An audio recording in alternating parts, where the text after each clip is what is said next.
just lay your head on me just a second, baby. Lay your head on. Yo, what's good, YouTube? Welcome back to my channel. I really do appreciate you guys for coming back to check me out. I'm Archie Beatz, and I'm here to help.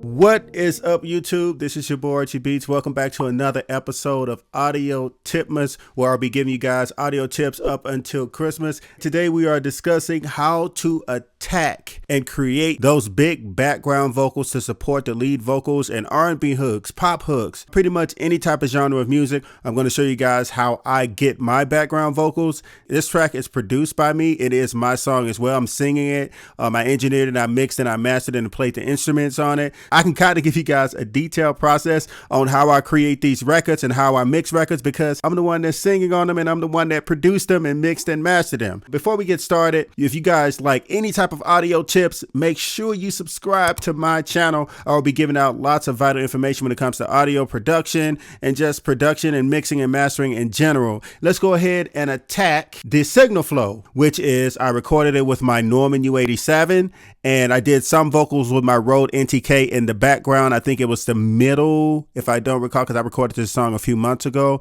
and it went directly into this console. And the Unison pre that I am using, I'm using Unison pre technology, which is the Neve 1073, my favorite preamp on the entire planet and probably on Mars as well. But you guys get a good look at that. And these are my settings. I pretty much have my male vocal settings, and I have other settings for females and different things like that. I tweak them as we go along depending on the day, because temperature changes, voices changes, and you have to have that information right.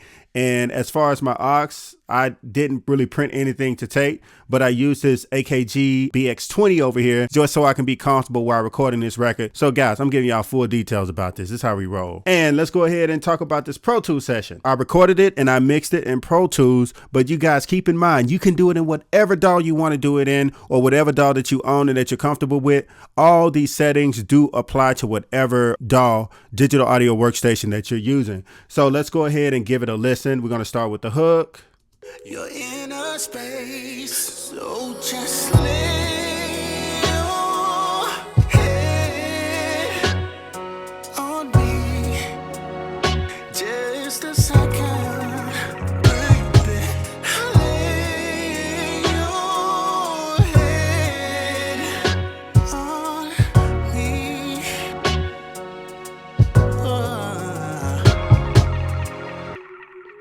You always been so perfect. Okay, we don't need to go through the rest of the song. I just want you guys to get the gist of how the background vocals are supporting my lead vocals, which you guys get a pretty good idea of that. So let's give it a listen in acapella sound. So just lay your head. See how wide they are? Lay your head on me. And that is pretty much how it sounds in acapella. Now let's talk about what I have on the actual channel strips of what on the IO of these background vocals. As you guys can see, those are just for vocals because I muted out this. There was no need for it. And if you guys give it a look right here, of course I use auto tune, and most of the time when I'm recording background vocals, I have auto tune turned up a little bit more than normal, but I keep my humanize up to 100 as well. And this is in the key of B major. As far as the send right here, it's so simple, guys.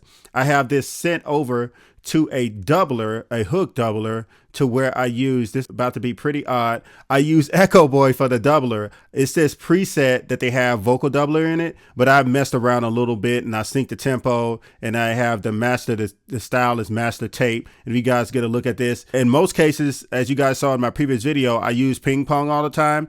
But when it comes to me using a vocal doubler, I always have this mode right here set on single echo. And as you guys can see, it's 117.3 milliseconds. On the delay, the doubler track, I have a stereo width, which is the standard air stereo width that's found in Avid with Pro Tools. And let's go down here. Let's just listen. Just lay your head. After I discuss the plugin, I'm going to give you guys a play so you can just kind of visualize it. Once you know what I use, you'll be able to hear it inside of the mix once I describe or tell you what the plugin actually is. Now let's talk about the entire bus. I have this bust over to 3 and 4, and down here's my hook auxiliary. Now, of course, my compression that I'm using on it, this is just one stage of compression outside of the mastering process, but I'm using the LA2A. Of course, you guys know I love the LA2A. I will be buried with one. And you guys see the setting. The peak reduction is, of course, about 80. It's pulling back a little hard.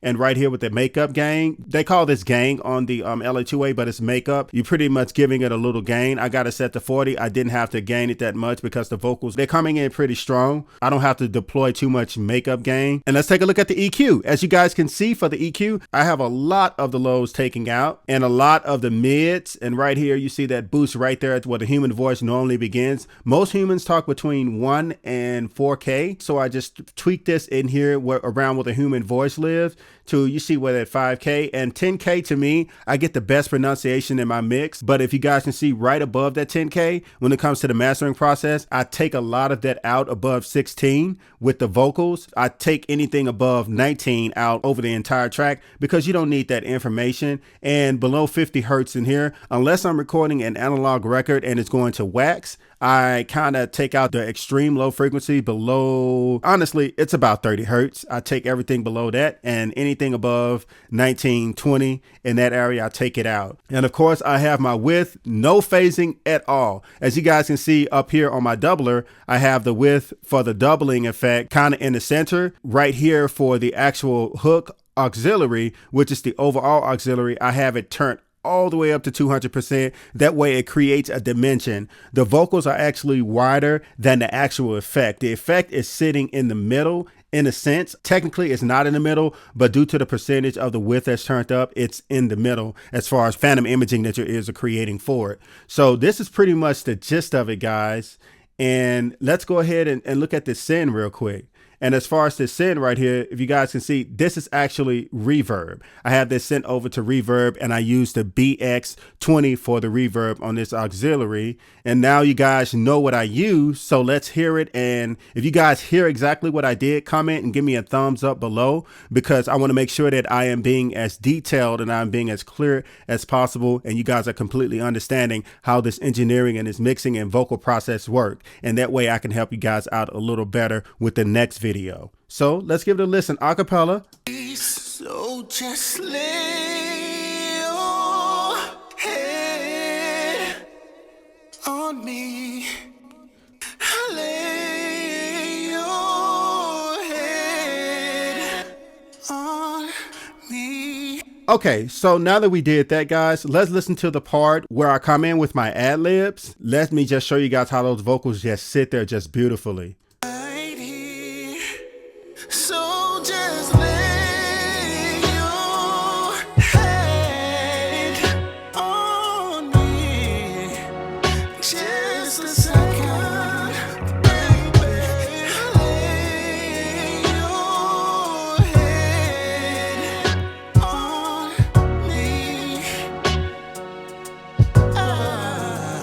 So just lay your head on me.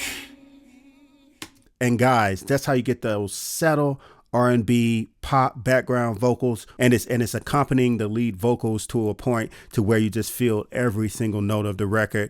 And I really appreciate you guys for watching my second episode of Audio Tipmas. You guys are the most phenomenal beings in the entire universe, throughout the galaxy. You guys are amazing. So I really do appreciate that. And guys, keep in mind, if you like anything that you see in my home studio back at home in Atlanta, because your boy's on the road right now, working, doing a lot of creative things, make sure you guys check below on my Amazon influencer page if you're interested in anything you see in my home studio. And Amazon is doing some amazing sales for the Christmas holidays, so you guys don't want to miss those perfect gear deals. Don't forget to subscribe to my channel. Don't forget to follow me on Instagram at Archie Beatz and Twitter at Archie Beatz. You guys are phenomenal. You guys are amazing. This is your boy Archie Beatz, and I am signing off. Archie Beatz. Yeah.